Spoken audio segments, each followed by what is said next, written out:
Para sahabat, sesuai permintaan sedulur Abdurrahman, malam ini saya akan berbicara tentang musyawarah desa dan musrenbang, tentu termasuk musrenbang desa. Saya tidak akan berbicara tentang peraturan menteri yang mengatur mengenai musyawarah desa. Ada peraturan menteri nomor 16 tahun 2019, peraturan menteri desa. Meskipun dia menyebut juga menyebut mengenai 7 hal strategis mengutip dari Undang-Undang Desa. Jadi ada musyawarah desa ini kan intinya untuk membicarakan, menyepakati 7 hal strategis. Ada perencanaan desa, ada penataan desa, kerjasama desa, rencana investasi yang masuk desa, kemudian pembentukan badan usaha milik desa, penambahan dan pelepasan aset desa, lalu yang ketujuh adalah kejadian luar biasa, termasuk bencana tentu ya. Nah, saya tidak berbicara peraturan menteri itu. Ini yang banyak bicara tentang prosedur. Prosedur itu penting, tetapi proses jauh lebih penting. Dan peraturan menteri ini antara lain berbicara bahwa aspek kebijakan yang mengarah pada musyawarah desa itu memang hanya difokuskan pada pembangunan desa, tidak menyentuh aspek pemerintahan desa. Ya, karena pemerintahan desa itu ranahnya di Kementerian Dalam Negeri, sehingga peraturan menteri desa pasti tidak akan menyentuh, tidak akan mengatur dan mengurus aspek pemerintahan desa. Padahal yang paling penting ya musyawarah desa itu ya pemerintahan desa. Intinya adalah itu. Itu untuk mengatur, mengurus, terutama mengambil keputusan secara kolektif, struktur-struktur dalam desa, dalam pemerintahan desa, terutama ya penyelenggara pemerintahan desa, baik itu Badan Permusyawaratan Desa dan pemerintah desa.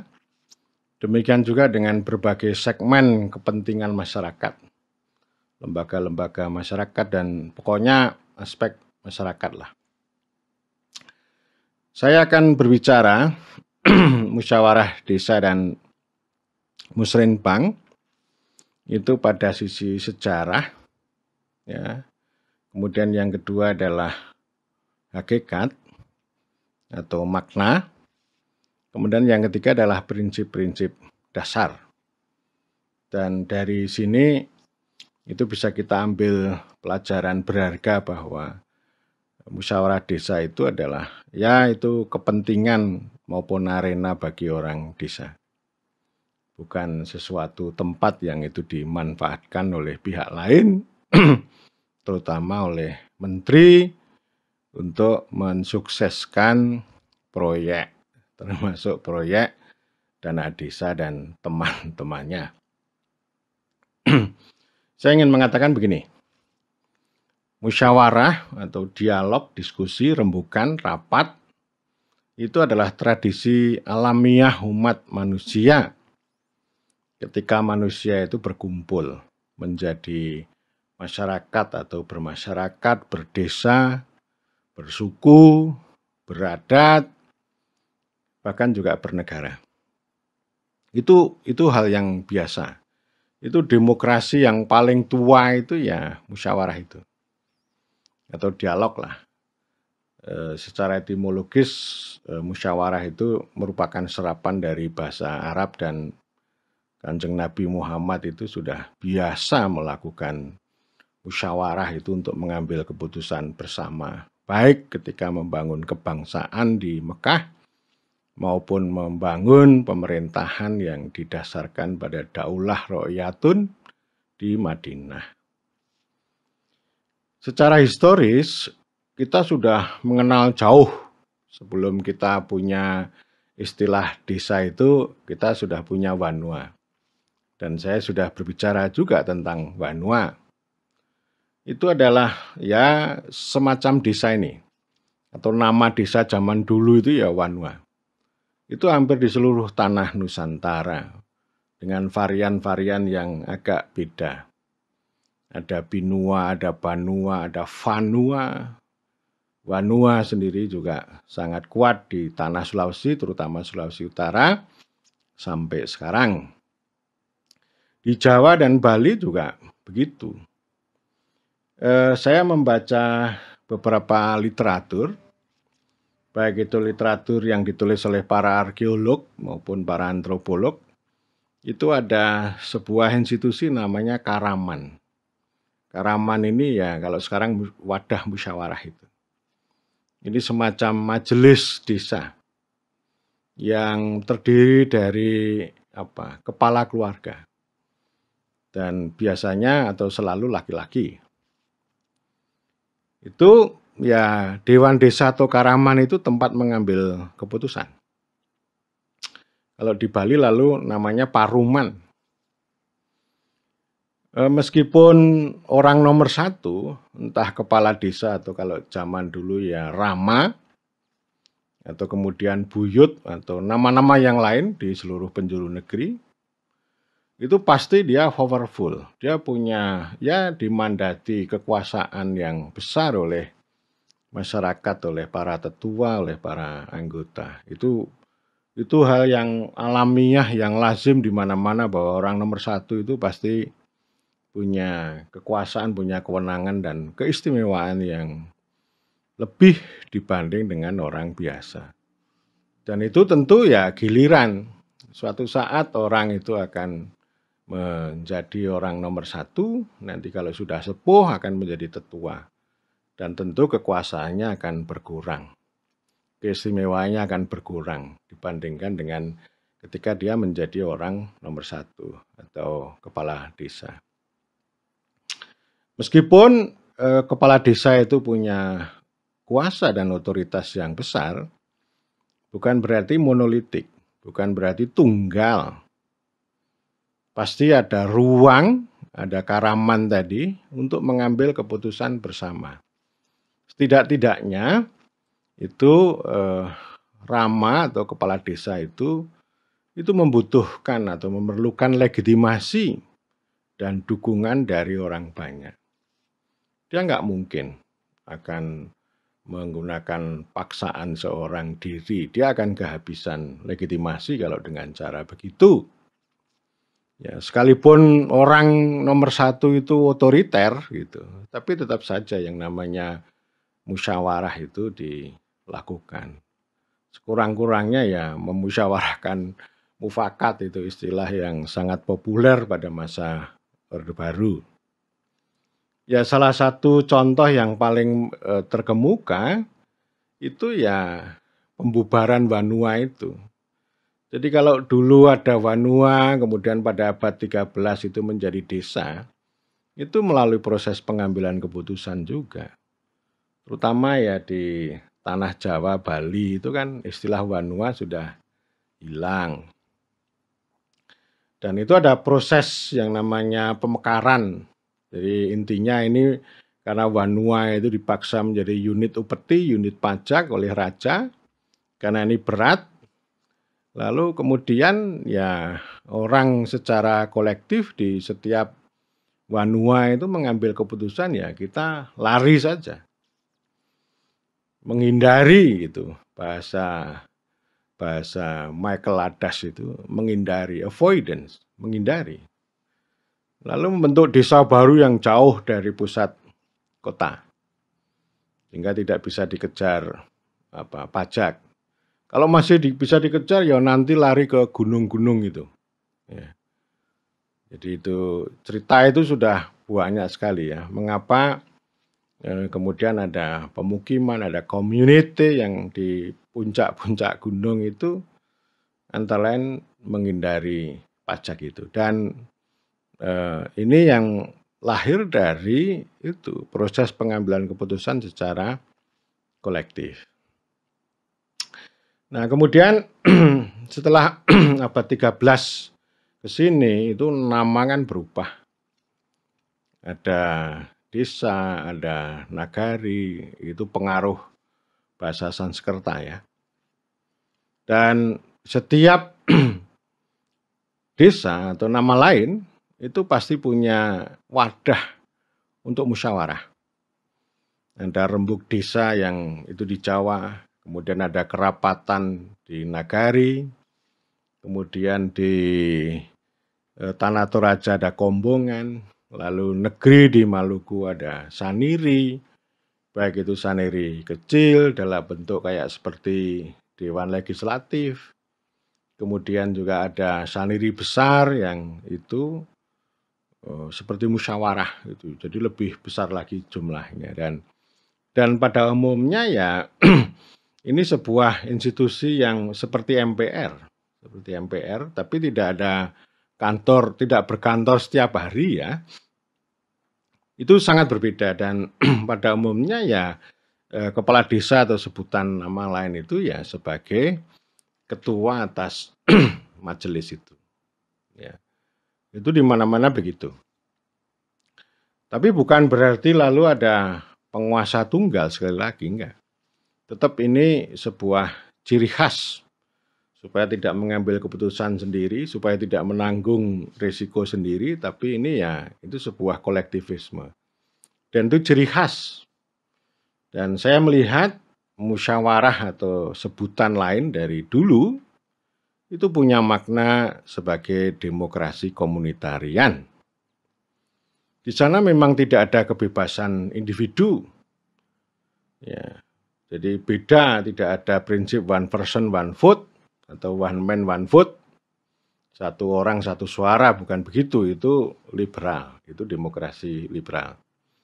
Tapi demokrasi komunitarian itu mengendaki common good, kebaikan bersama. Termasuk ya supaya konflik itu bisa dikelola. Jadi tidak bersifat personal, tidak head to head, tapi ya diselesaikan secara beradab dengan musyawarah itu. Jadi demokrasi komunitarian artinya ya demokrasi itu bukan milik kaum liberal orang barat, enggak. Itu tradisi alamiah umat manusia. Pasti mereka akan berbicara secara bersama-sama untuk mencari kesepahaman, membangun keputusan kolektif, sekaligus juga menyelesaikan atau mengelola konflik, dan konflik itu biasa di mana-mana.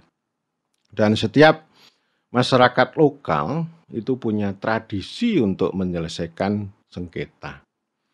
Salah satu wadah untuk menyelesaikan sengketa adalah musyawarah itu. Atau sebutan lain, ya, entah itu paruman, entah itu kombongan, negeri, kalau paruman di Bali ya. Itu di mana-mana begitu. Nah, ini hakikatnya ya hakikat yang paling pertama demokrasi komunitarian. Untuk mencari kebaikan bersama secara kolektif. Nah, kemudian ini kita melihat pengalaman Orde Baru. Di zaman Orde Baru itu ada ini ya, tradisi sisa-sisa itu masih ada, tradisi asli itu masih ada. Tapi kan dicapik-capik oleh kekuatan dari atas, karena dengan musyawarah desa ini, desa itu menjadi kuat. Itu agak susah. Ya. Jadi itu ciri khas yang digambarkan oleh Clifford Geertz ya. Dia melihat desa Bali pada masa kolonial itu dia sebut sebagai kolektivisme pluralistik. Pluralistik itu majemuk, kolektivisme itu bersama. Artinya begini, desa Bali itu punya banyak struktur yang begitu beragam. Tidak hanya desa, tapi juga punya banjar seperti dusun, punya juga subak sebagai organisasi petani dan air, kemudian ada pengelola pura yang kegiatan keagamaan, lalu ada berbagai organisasi sampai ke level yang lebih kecil. Masing-masing memiliki otonomi untuk pengambilan keputusan ya sesuai dengan urusannya. Tetapi mereka terikat secara kolektif dalam wadah desa. Dan ketika mereka berkumpul, berbicara, wadahnya adalah paruman. Ini namanya kolektivisme pluralistik. Jadi artinya ini menjadi kuat ya. Jadi kuat. Jadi penguasa kolonial itu tidak mudah untuk memegang kepala desa ini. Atau pedanda ya. Kepala desa adat atau perbekel. Makanya kan karena susah untuk dipegang, dikendalikan lalu membentuk yang namanya desa dinas itu kalau yang kita kenal sekarang dengan sistem perbekel itu. Itu saya kira cerita yang menarik ya. Tidak bisa dipegang karena kalau nanti ada penguasa di atasnya itu mau memegang kepala desa ya, pertama dia akan mengatakan, oh itu urusannya sana, itu urusannya berbagai organisasi itu. Kedua, ya saya harus bicara di paruman gitu. Itu selalu begitu. Itu bagian dari proses negosiasi. Itu. Kembali ke Orde Baru. Sisa-sisa itu masih ada. Ya. Tapi terus bahwa penguasa di atas itu akan selalu mencapik-capik. Bagaimana kolektivisme pluralistik antara lain dengan wadah rembuk desa, paruman dan kerapatan itu kan selalu dipecah-pecah, dilumpuhkan. Nah kemudian zaman Orde Baru dibuat dua, yaitu lembaga musyawarah desa, ini yang lebih elitis lagi, jadi bukan lagi kepala rumah tangga, tapi disederhanakan lagi hanya segelintir orang yang disebut dengan tokoh masyarakat, yang itu dipimpin langsung oleh kepala desa. Kemudian yang kedua, karena politik itu dilemahkan, dibunuh, kemudian tradisi rembukan itu dipindahkan ke Musbangdes, Musyawarah Pembangunan Desa. Ini yang bicara soal pembangunan fisik dan sebagainya itu ada di sini. Tetapi kalau elit wadahnya di LMD. Itu sudah berjalan lama. Terus belakangan, dulu ada proyek apa namanya, tahun 90-an itu. Itu menyuntikkan isu-isu pemberdayaan sama participatory development, pembangunan partisipatoris itu. Bagaimana memanfaatkan Musbangdes itu diberikan sentuhan pemberdayaan dan partisipasi. Tetapi yang kita pelajari bahwa sentuhan-sentuhan itu tidak bisa merubah, tidak bisa mengubah struktur yang sudah terpatri cukup lama dan dikendalikan dengan disiplin yang ketat dari atas. Yang itu menimbulkan kepala desa menjadi penguasa tunggal pada waktu itu. Sehingga yang namanya Musbangdes yang diisi, yang disentuh dengan pemberdayaan dan partisipasi, itu sifatnya hanya prosedur, ya, hanya prosedur. Ya, prosedur itu artinya ya bagian dari aturan, bagian dari menggugurkan kewajiban. Tidak ada proses yang mendalam, tidak ada makna yang bisa diambil, yaitu menjadi rutinitas dan barangkali sekarang orang juga sudah lupa dengan pengalaman itu. Ya. Dan dari sini saya ingin mengatakan bahwa ya musyawarah desa itu jauh lebih tua daripada musren-musren yang berbicara tentang pembangunan. Tetapi selama 20 tahun terakhir atau di masa reformasi ini, itu yang namanya musyawarah pembangunan itu, musyawarah rencana pembangunan itu kelihatan lebih dulu daripada musyawarah desa. Musyawarah desa itu secara formal dilahirkan oleh undang-undang desa. Tetapi kalau musrenbang pembangunan atau musyawarah rencana pembangunan itu sudah dibuat sebelumnya. Ya, yang sebelumnya Musbangdes, bahkan ada Musbangdus di tingkat dusun, lalu dilembagakan lagi melalui Undang-Undang Nomor 5 Tahun 2004 tentang Sistem Perencanaan Pembangunan Nasional, yang di sana berbicara secara eksplisit tentang musrenbang. Itu menjadi tempat, menjadi wadah atau menjadi arena untuk perencanaan dari bawah, ya, dari bawah. Dan yang kedua itu partisipatif, gitu ya, partisipatif dan dari bawah, karena SPPN, Sistem Perencanaan Pembangunan Nasional itu mengenal pendekatan tiga, ya, ada politik, partisipasi, dan teknokrasi. Kemudian juga ada jalurnya, jalur dari atas dan jalur dari bawah atau bottom up planning. Nah, ini pengalamannya panjang juga saya mengikuti musrenbang ini. Jadi waktu itu saya menyampaikan kritik begini, ini desa ini ikut musrenbang tapi kok hanya mengusulkan. Padahal yang namanya merencanakan itu kan bagian dari proses mengambil keputusan. Perencanaan itu proses politik. Kalau orang teknik bicara master plan, ya itu teknis itu. Teknis itu, master plan itu kan mengikuti atas kehendak politik. Nah, ketika orang bermusyawarah membicarakan tentang apa ini yang mau kita kerjakan, pilihan-pilihan kebijakan apa ini.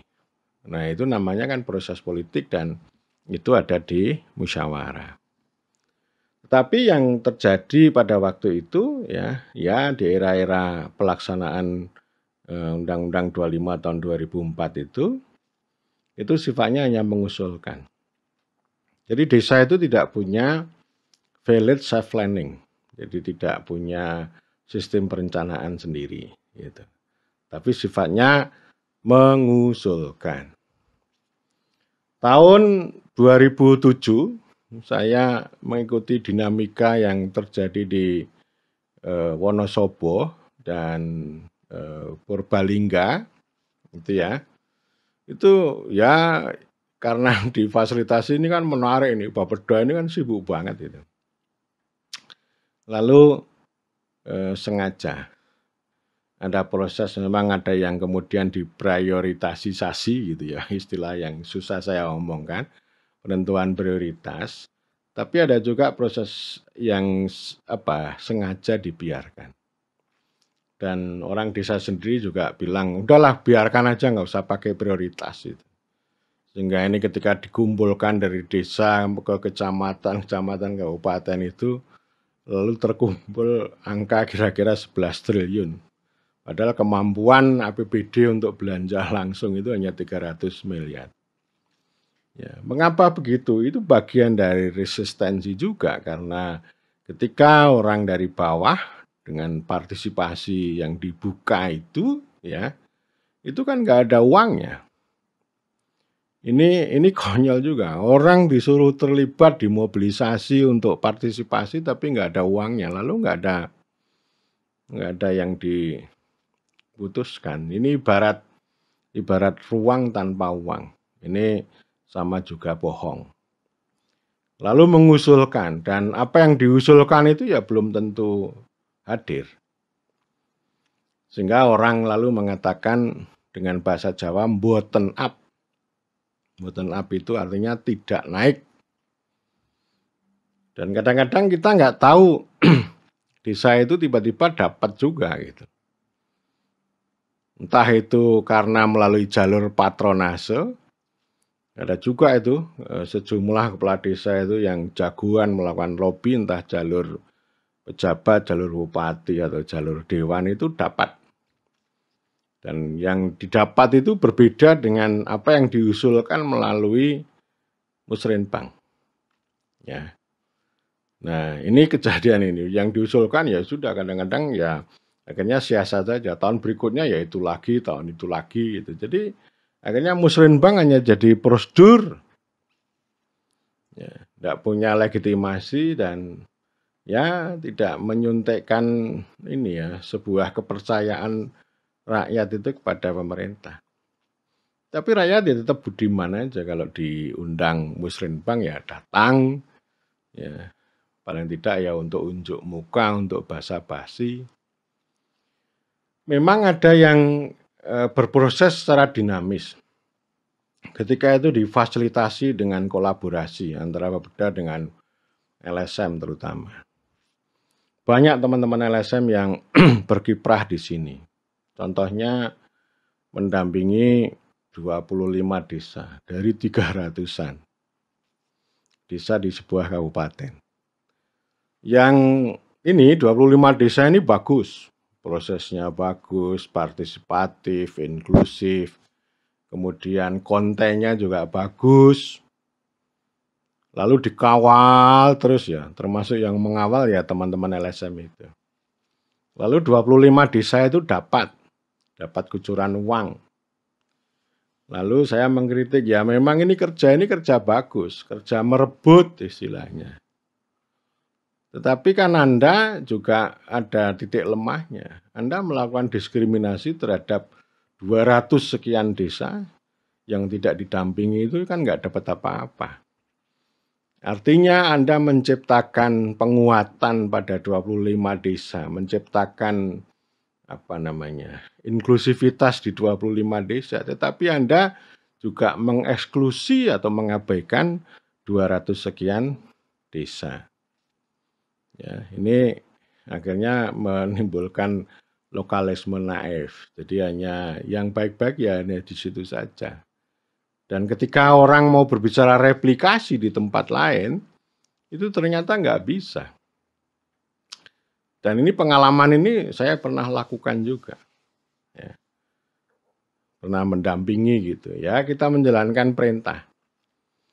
Beberapa desa kita dampingi menjadi baik, lalu dapat uang lah gitu. Jadi orang desa juga senang karena udah lama, sekian lama nggak menunggu. Nah itu di zaman ADD itu belum datang atau jumlahnya masih sangat kecil ya. Kalau hanya 50 juta, 70 juta itu. Dan karena itu pada waktu itu dengan memanfaatkan PP 72 tahun 2005, itu kami menggagas village self-planning. Jadi desa membuat perencanaan sendiri, meskipun ada kalimat perencanaan desa menjadi bagian dari perencanaan kabupaten. Tapi waktu itu dibelah ya, dibelah jadi dua, karena ADD juga semakin tumbuh, ada kabupaten yang ADD-nya menarik lah, gitu, lumayan lah, gitu. Ada bahkan yang sampai di atas 1 miliar. Itu yang kemudian menjadi uang dan ruang, ruang dan uang. Itu untuk perencanaan sendiri yang berhenti di level desa. Itu skalanya sangat lokal lah. Itu sudah mending, lebih baik. Artinya tidak hanya mengusulkan, tapi ada yang diputuskan di desa. Ini kreasi yang waktu itu kita bangun dan tumbuh di banyak daerah. Dan kemudian menjadi gerakan banyak ya, para pegiat desa, para aktivis LSM. Artinya tidak lagi kita hanya mendampingi 25 desa lalu mengabaikan yang lain, enggak. Tapi kalau ini sudah menjadi kebijakan di level kabupaten dan kalau desa dapat uang 300, 400, itu sudah lumayan. Artinya ruangnya ada dan uangnya ada. Itu. Sehingga ada keputusan yang bisa diambil sendiri di tingkat desa. Dan belahan yang satunya lagi, yaitu dengan nalarnya SPPN, Sistem Perencanaan Pembangunan Nasional, itu yang diusulkan. Kalau yang diusulkan ini berarti ranahnya pemerintah, otoritasnya pemerintah. Jadi desa itu mengusulkan melalui Musrenbang Desa, Musrenbang Kecamatan, dan seterusnya. Tapi setidaknya dengan adanya ADD ya, yang lumayan pada waktu itu, lalu dengan gerakan desa membangun, desa merencanakan sendiri ini titik, ini tonggak yang penting ini. Ya.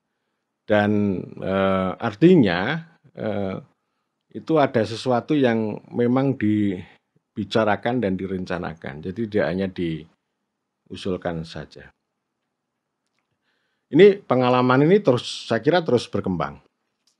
Dan pada saat yang sama ketika kami membicarakan RUU Desa itu sudah berkembang tentang konsep musyawarah desa atau nama lain ya. Jadi bahasa nasionalnya namanya musyawarah desa.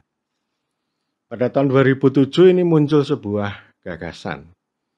Awalnya sebenarnya bagaimana kita memproteksi desa itu dari gempuran investasi.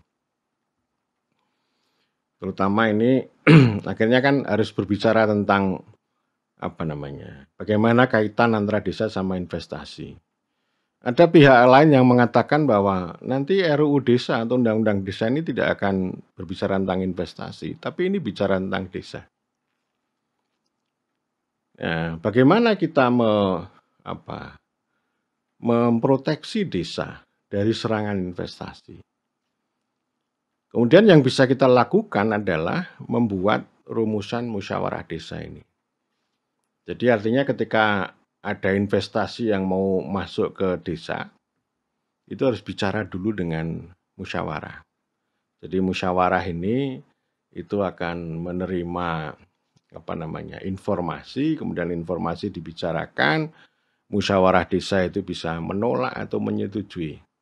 Kalau menolak itu berarti artinya nanti pemerintah daerah atau bupati itu tidak akan memberikan izin. Dan ini pengalaman ini sudah dilakukan oleh Kabupaten Solok pada waktu itu ketika dipimpin oleh Gamawan Fauzi. Jadi kalau bupati mau menelurkan izin investasi ya investor itu harus bicara dulu dengan kerapatan nagari, dengan musyawarah nagari. Ini bentuk memproteksi. Nah kalau desa itu menerima atau menyetujui investasi lalu baru bicara berikutnya. Nah tentu ini bagi investor menjadi berat nih, tidak efisien gitu. Tetapi ini punya legitimasi, ya memang antara efisiensi sama legitimasi itu sering tidak ketemu. Tapi sebenarnya bisa ditemukan. Daripada kemudian investor hanya berpikir efisiensi di depan tapi mengabaikan legitimasi, maka efisiensi yang akan dikelola itu akan menghadapi tantangan terus-menerus. Dan itu biaya sosialnya, biaya ekonominya jauh lebih besar. Dan itu jangka panjang. Jadi ini spiritnya seperti itu ya. Tetapi itu bukan satu-satunya spirit. Spirit yang lain pada waktu itu kan begini ya, antara BPD sama kepala desa ini kan dua matahari kembar. Yang head to head ya, yang ini pengalaman Undang-Undang Nomor 22 tahun 99. Ini konfliktual situasinya. Dan karena head to head itu lalu menimbulkan ketegangan dan ketegangan itu lalu mengganggu efektivitas stabilitas penyelenggaraan pemerintahan desa begitu. Nah, karena itu ketika berpikir tentang musyawarah desa itu ya termasuk untuk mengurangi itu ya matahari kembar itu, head to head hubungan antara kepala baik BPD maupun kepala desa itu. Artinya ini ya kan dulu begini ya, kalau tidak ada demokrasi itu brengsek, kalau ada demokrasi berisik. Jadi supaya tidak brengsek dan tidak berisik ya musyawarah desa itu gagasan sebagai alternatif. Dan ketika ini bergulir di RUU Desa, pembahasan antara pemerintah dan DPR, itu menarik ya, berkembang ya. Artinya ya tentu para politisi itu selalu mendorong. Kata demokrasi ini wajib. Hampir seluruh politisi pansus bicara tentang demokrasi. Ya, ketika pemerintah berbicara maju, mandiri, sejahtera itu, lalu politisi berbicara, ini kurang demokrasi. Demokrasi harus, nggak boleh tidak. Ini Pancasila bicara demokrasi, konstitusi bicara demokrasi, undang-undang desa juga harus bicara demokrasi. Ada Mbah Nur Suhud dari fraksi PDI Perjuangan, itu bilang begini, ya orang-orang mulia seperti presiden, gubernur, bupati, wali kota, termasuk DPR seperti saya ini bisa memperoleh kemuliaan karena melakukan kejahatan terhadap rakyat. Karena itu RUU Desa ini harus memastikan kuasa rakyat. Bagaimana caranya? Ya, saya kira ada banyak bentuk. Salah satu wadahnya untuk mewujudkan kuasa rakyat itu adalah musyawarah desa ini. Ya, dan itu sahabat saya Mas Bito Wikantoso menyebut ya musyawarah desa ini adalah ruang publik politik, ruang politik. Jadi bukan ruang teknis. Kalau musrenbang itu sudah terlanjur menjadi sesuatu yang sangat teknis. Dan kemudian ya itu debatnya adem panas. Tapi akhirnya disepakati juga musyawarah desa itu ya itu diselenggarakan oleh BPD, jadi bukan oleh kepala desa. Ini bukan wadah yang formal yang dipimpin oleh kepala desa, itu bagian dari semacam pembagian kekuasaan, karena nanti kalau dipegang oleh kepala desa ya bisa monopoli gitu ya. Ya intinya diselenggarakan oleh BPD tapi difasilitasi oleh pemerintah desa. Itu ya. Dan fungsi BPD ini menjadi menguat di sini ya. Meskipun undang-undang mengatakan bahwa peraturan desa ini kan kesepakatan bersama. Kalau dulu persetujuan bersama. Nah, musyawarah desa ini mengawali penyelenggaraan desa itu ya dimulai dari musyawarah desa ini. Dan ini menjadi ciri khas. Ya, kalau tadi saya bilang kolektivisme pluralistik, sekarang saya mengatakan bahwa musyawarah desa ini menjadi ciri khas penting dalam tradisi berdesa. Ya. Jadi artinya kerakyatan yang dipimpin oleh hikmat kebijaksanaan dalam permusyawaratan perwakilan. Jadi di sana itu musyawarah desa itu hadir. Dan memang ini konsepnya bukan mengambil keputusan secara formal. Dulu kan diperdebatkan. Ini bentuknya apa ini? Produk dari musyawarah desa ini. Prosesnya seperti apa? Gitu. Ya, jadi prosesnya terutama disepakati ya ini kolektif gitu. Terdiri dari BPD berbagai segmen masyarakat. Segmen masyarakat itu bisa macam-macam, pemerintah desa. Lalu menyepakati hal-hal strategis. Ya, yang tadi sudah saya sebut ada apa namanya? Ada penataan desa. Penataan desa itu ngomong tentang pembentukan, pemekaran, penggabungan dan sebagainya. Ya, itu menjadi memang harus didasarkan pada musyawarah desa. Kemudian perencanaan desa. Ini yang apa namanya? Kan ketentuannya itu desa itu sekurang-kurangnya 1 kali dalam setahun. Ya paling tidak ya perencanaan ini pada bulan Juni. Peraturan pemerintahnya kan bicara begitu. Bulan Juni ya itu ya membuat perencanaan tadi.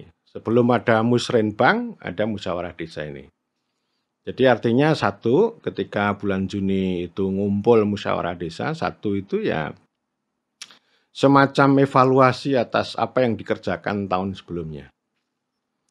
Ya. Kemudian yang kedua ya tahun berjalan, ya bulan Januari sampai Mei katakanlah. Dan kemudian yang ketiga menyepakati ya itu terhadap apa yang mau dilakukan pada tahun berikutnya. Ini sering juga saya sebut sebagai akuntabilitas lokal itu di situ. Jadi ini menjadi poin. Tapi musyawarah desa tidak hanya secara prosedural pada bulan Juni 1 kali saja. Jadi boleh berkali-kali juga boleh, tergantung pada kepentingan masyarakat setempat. Ya, misalnya ya, oh mau kerjasama desa. Ini yang ketiga ya, strategis yang ketiga itu kerjasama. Kalau mau kerjasama dengan desa lain, pakai musyawarah desa. Nanti prinsip-prinsip dasarnya itu disepakati. Jadi bukan detail, musyawarah desa itu tidak membicarakan detail. Nanti detailnya ada di musrenbang. Gitu ya. Kemudian yang keempat ini rencana investasi yang masuk ke desa. Yang tadi sudah saya bicarakan. Kemudian yang kelima itu pembentukan BUM desa. Jadi ini semacam rapat anggota kalau di koperasi ya. Kemudian ada penambahan dan pelepasan aset desa. Jadi kalau mau nambah aset, mau beli tanah, mau melepas tanah, entah itu untuk kepentingan publik seperti jalan tol misalnya, atau akan beralih status, ya, itu status tanah maksud saya, alih fungsi tanah, itu harus pakai musyawarah desa, jadi tidak bisa diputuskan sendiri oleh kepala desa. Itu bisa menjadi temuan, bisa menjadi jeratan secara hukum, dan kemudian yang ketujuh kejadian luar biasa. Entah itu bencana ya, terutama bencana ya, termasuk pandemi tentu saja. Itu 7 hal strategis, 7 hal strategis, dan ketika ini disepakati butir-butirnya ya, itu kan kalau perencanaan itu kan bisa menyepakati butir. Bisa juga untuk membuat prioritas. Dan ini disesuaikan dengan kewenangan desa, kewenangan asal-usul maupun kewenangan lokal. Di sini juga bisa membuat sebuah prioritas. Misalnya, desa ini ya kita mau prioritaskan pertama pada pengembangan pertanian misalnya. Ya sudah, itu pilihan itu kan disepakati ya di dalam musyawarah desa, dan kemudian ada berita acaranya. Dan karena itu ketika ikutannya pada bulan-bulan berikutnya desa itu mau bikin musyawarah musrenbang, itu tetap acuannya basisnya adalah kesepakatan dari musyawarah desa itu. Jadi bukan sesuatu yang baru lagi gitu. Karena itu kan penting ini ketika ini musyawarah ini disepakati, lalu musrenbang yang dipimpin oleh kepala desa itu ini disampaikan. Ya, jadi kesepakatan dalam musyawarah desa itu disampaikan, misalnya, tahun ini kita membuat BUM desa misalnya, tahun depan kita membuat BUM desa. Ini perlu disampaikan sehingga harus ada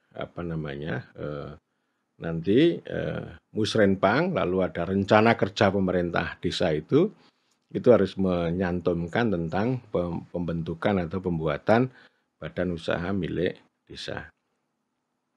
Jadi ini musrenbang itu sifatnya mendetailkan secara lebih konkret. Kalau ini kan kesepakatan-kesepakatan yang sifatnya umum, dan umum itu mencerminkan visi kolektif, kepentingan kolektif. Ya, jadi artinya artinya begini ya. Artinya musyawarah desa itu ya bukan sesuatu yang sifatnya prosedural atau kendaraan untuk menjalankan proyek semata. Yang ini kan terjadi ini. Ya, untuk kepentingan melayani dari atas itu kan sering memanfaatkan ini. Kalau musyawarah desanya dimanfaatkan kayak begitu terus gitu. Sementara yang kepentingan kolektif, kepentingan lokal itu jarang dibicarakan dalam musyawarah desa, maka nanti lama-kelamaan ya akan kehilangan legitimasi juga. Lalu musyawarah desa hanya akan jadi prosedur yang memang harus dibayar atau dipenuhi gitu, tapi kehilangan makna. Dan saya ingin mengatakan ya kembali ke hakikat. Dan tadi saya menyampaikan prinsip-prinsip dasarnya ya.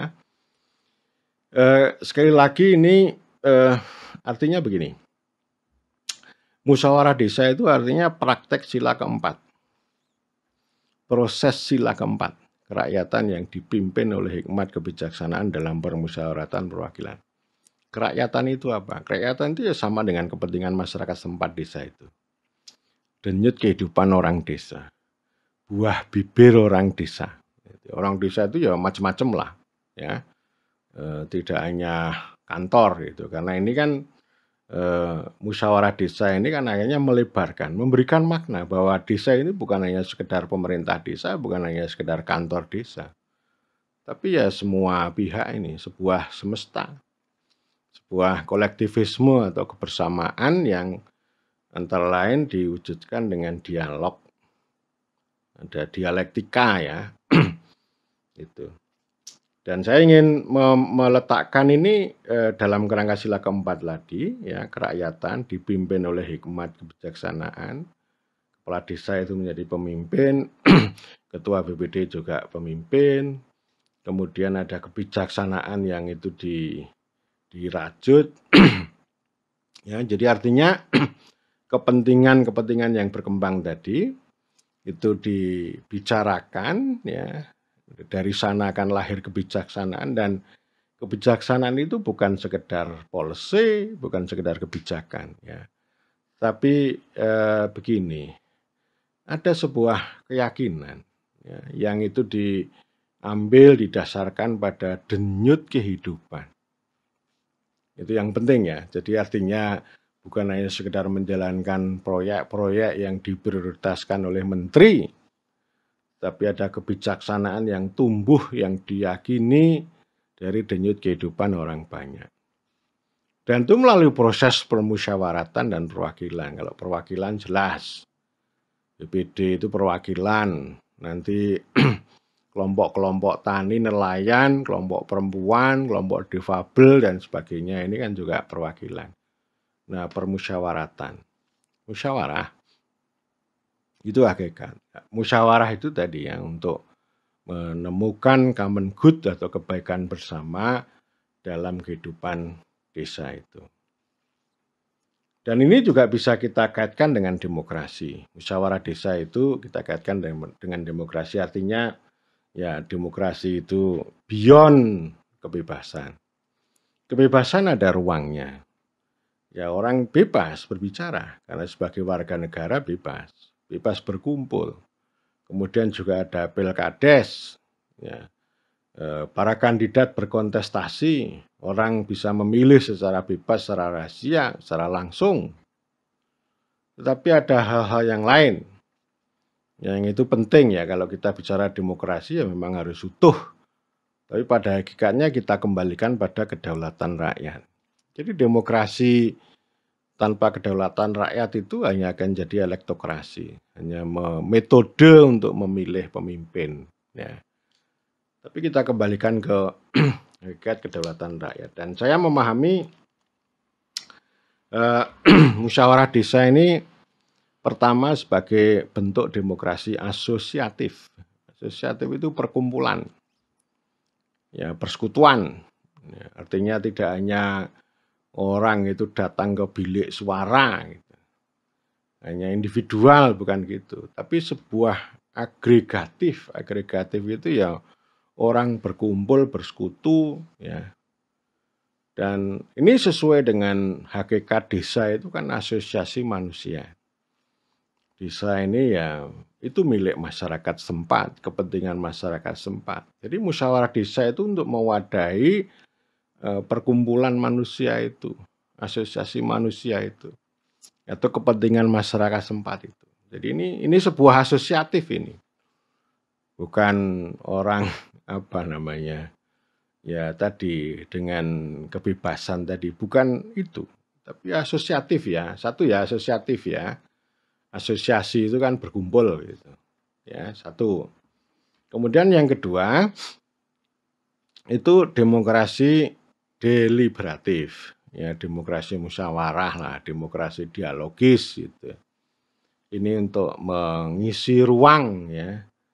Kan BPD ada ini representatif, lalu institusi representatif ini diperluas dengan deliberatif.